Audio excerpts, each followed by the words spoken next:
Atenção! Começa agora uma teleaula de Geografia do Ensino Fundamental. Você vai assistir a teleaula de número 44. Bons estudos!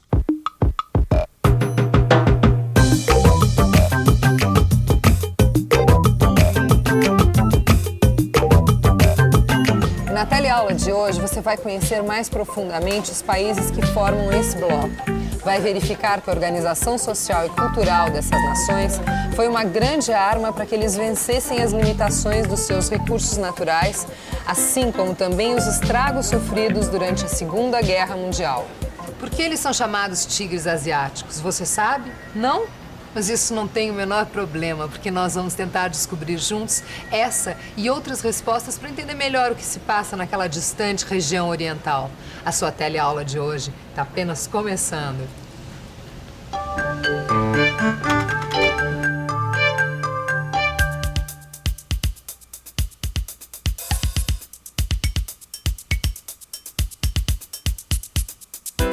Tóquio, Japão. Pai, tudo bem no Brasil? Aqui estou sentindo muita dificuldade de me adaptar. Praticamente só trabalho e durmo. O trabalho é mesmo muito pesado. Também é difícil de fazer amizade. Sinto muitas saudades do Brasil. Espero voltar em breve. Um abraço na mãe e nos irmãos.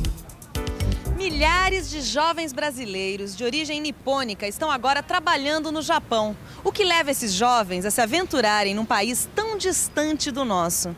Ela é mais compensador, né, o trabalho lá, trabalhar lá, para depois voltar para cá e ter uma vida melhor, né? Conseguir trabalho aqui, lá, que aqui não tá difícil arranjar trabalho. Porque o salário lá é muito compensador, né? Seria mais o ganho econômico mesmo, que lá dá bem mais, né, que aqui. As motivações podem ser variadas, mas o certo é que nessas últimas décadas o Japão tornou-se uma referência de prosperidade econômica. Se a gente pensar que o Japão é um país pequeno, com poucos recursos naturais e que foi bastante arrasado durante a Segunda Guerra Mundial, é realmente surpreendente que o Japão tenha crescido tanto em tão pouco tempo. É realmente impressionante que os japoneses conseguiram em 50 anos. É verdade. O Japão e os tigres asiáticos devem ser melhor analisados. Pois, embora os produtos japoneses sejam muito parecidos com os norte-americanos e mesmo com os alemães, a maneira como eles são feitos é completamente diferente. Ué, porque os produtos que eles fazem não são produzidos em fábricas, como em qualquer lugar do mundo? É, mas é uma questão da filosofia do trabalho. Para o japonês, a grande empresa é um exército. E os operários são como soldados desse exército. É toda uma filosofia completamente diferente, uma organização social completamente diferente que nós estamos acostumados aqui no Ocidente. Por exemplo, o trabalhador tem estabilidade no emprego, participa diretamente das decisões no processo de produção, no controle de qualidade, por exemplo. É, realmente é uma cultura bem diferente. Seria melhor a gente ficar bem por dentro desse assunto, não é? Vamos ver.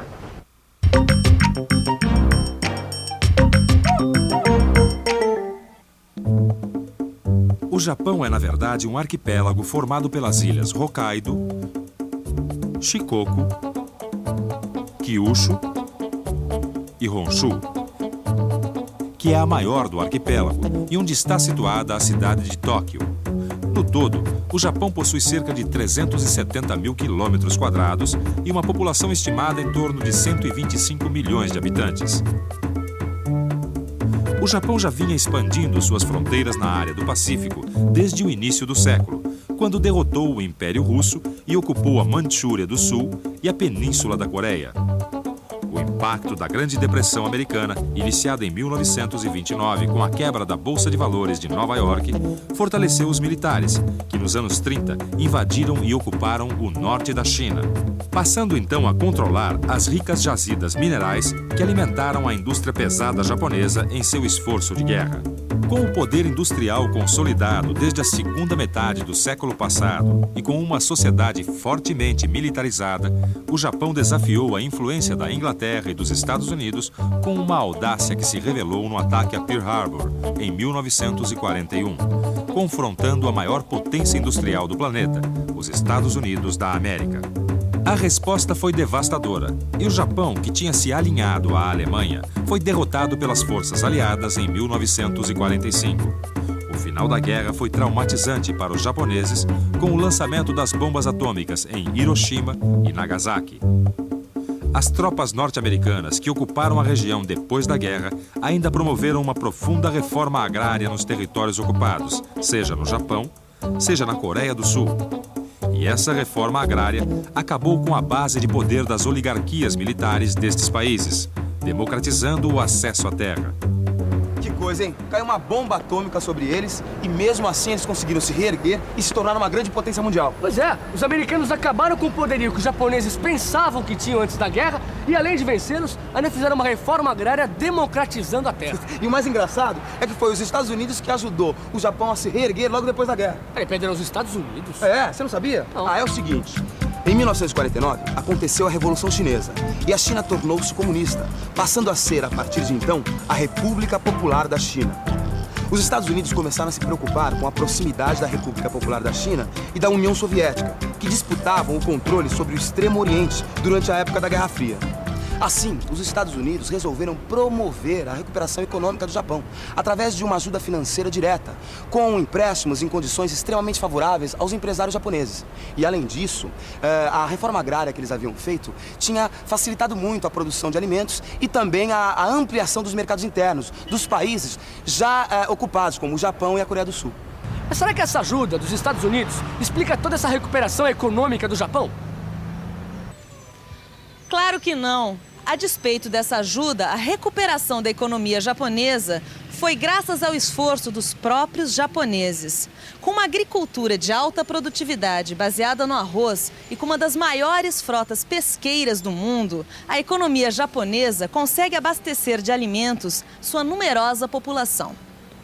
Esta população está fortemente concentrada nas grandes cidades costeiras, como Tóquio, Yokohama, Kobe, Osaka e Nagoya, todas situadas na ilha de Honshu.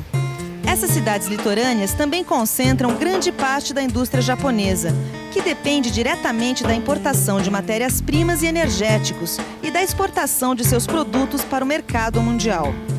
Foram os japoneses também que estimularam as principais mudanças no sistema internacional de transportes de mercadorias pelo mar, com os superpetroleiros e os containers. Os containers melhoraram muito o transporte de carga, pois são grandes caixas de aço padronizadas, o que facilita muito tanto o manuseio como a armazenagem. Portanto, se no começo do século a força do Japão estava ligada ao poderio do seu exército, hoje em dia sua grande influência no mundo está ligada às suas grandes empresas e à maneira japonesa de produzir mercadorias. É verdade, dá só uma olhada nessa pesquisa aqui. Se você considerar as 10 maiores empresas do mundo inteiro, 6 delas são japonesas. E elas faturam mais a cada ano que o produto interno bruto do Brasil e do México juntos.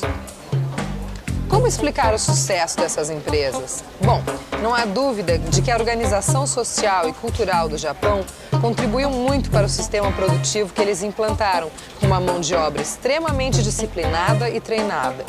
A empresa japonesa chegou a um máximo de produtividade, racionalizando todo o sistema da fabricação e distribuição que responde de modo rápido e eficiente à demanda da clientela. Além disso, o Estado tem um papel muito importante, atuando através dos Ministérios do Comércio Internacional e da Indústria, diretamente com as grandes empresas e a sua Federação Nacional, o Keidanren, de modo a possuir uma política coordenada que defenda os interesses da economia do Japão em qualquer parte do planeta. E aí, Ana, como está indo a matéria? Está indo bem, já deu para situar o Japão, sua importância na economia mundial e o seu desenvolvimento nesse século. Agora falta falar um pouco sobre os outros países dessa região. Os tigres asiáticos. É bom explicar muito bem como essa maneira japonesa de produzir generalizou-se por toda aquela área econômica do Pacífico. Na verdade, o que aconteceu foi que durante a década de 70, o preço do petróleo aumentou bruscamente e as grandes empresas japonesas, com a ajuda do Estado, foram buscar novas localizações onde encontrassem energia mais barata e mão de obra disciplinada para operações industriais de montagem. Na vizinhança do Japão estavam a Coreia do Sul, Hong Kong, Formosa e Singapura. Esta última, uma cidade portuária na península da Malásia, com comunicação fácil para qualquer parte do mundo. O que houve foi uma associação do capital japonês com as grandes empresas desses países. o que ocasionou um rápido crescimento nessa região. É verdade, durante os anos 80, enquanto praticamente o mundo inteiro enfrentava uma forte crise, eles continuavam crescendo. Por isso o intercâmbio entre os países do leste asiático aumentou muito. Toda aquela bacia do Pacífico é considerada hoje um dos principais polos econômicos do mundo. E eles estão sempre visando o mercado mundial. Claro, o mercado interno deles é muito limitado. Hoje eles disputam o mercado mundial com os Estados Unidos, com a União Europeia e com uma política comercial tão agressiva que é daí que vem o nome, tigres asiáticos. Bom, Pedrão, quer dizer que o Japão, com os tigres asiáticos, juntamente com os Estados Unidos e a União Europeia, formam os grandes blocos econômicos que dominam a economia mundial. Olha, eu acho bom a gente ter uma visão mais clara dessas forças mundiais, porque afinal de contas isso interfere diretamente nas nossas vidas, né? Eu li que a população daqueles países chamados de tigres asiáticos é alfabetizada e possui elevada qualificação. E a distribuição de rendas é razoável. Agora, quando será que a gente vai ler uma matéria assim sobre a América Latina? Mas eles têm lá os seus problemas. Existem países que a democracia está longe de ser alcançada. E atenção, se liga aí, que é a hora da revisão. Na teleaula de hoje, você passou a conhecer um pouco melhor o Japão e os tigres asiáticos.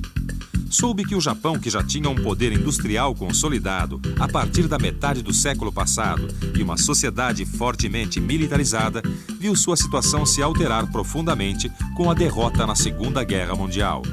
Viu que os Estados Unidos, temendo a proximidade com a União Soviética e com a República Popular da China, promoveram a recuperação econômica do Japão através da ajuda financeira direta, com empréstimos em condições extremamente favoráveis para os empresários japoneses. Constatou que, apesar desta ajuda, o esforço dos japoneses para a recuperação de sua economia foi muito importante. Em pouco tempo, a numerosa população das ilhas era abastecida por uma agricultura de alta produtividade e uma das maiores frotas pesqueiras do planeta. Aprendeu que a força da economia japonesa está profundamente vinculada às suas grandes empresas e sua maneira de produzir mercadorias. Viu que essa maneira de produzir generalizou-se por toda a área econômica do Pacífico, cujos países associaram suas empresas ao capital japonês, acelerando muito o processo de desenvolvimento industrial. A política comercial destes países se tornou tão agressiva que eles passaram a ser conhecidos como os tigres asiáticos. É muito importante que você acompanhe essas teleaulas com seu livro de estudos de geografia. Só assim você vai poder aprofundar e fixar as informações que teve aqui. Até a próxima teleaula e tchau!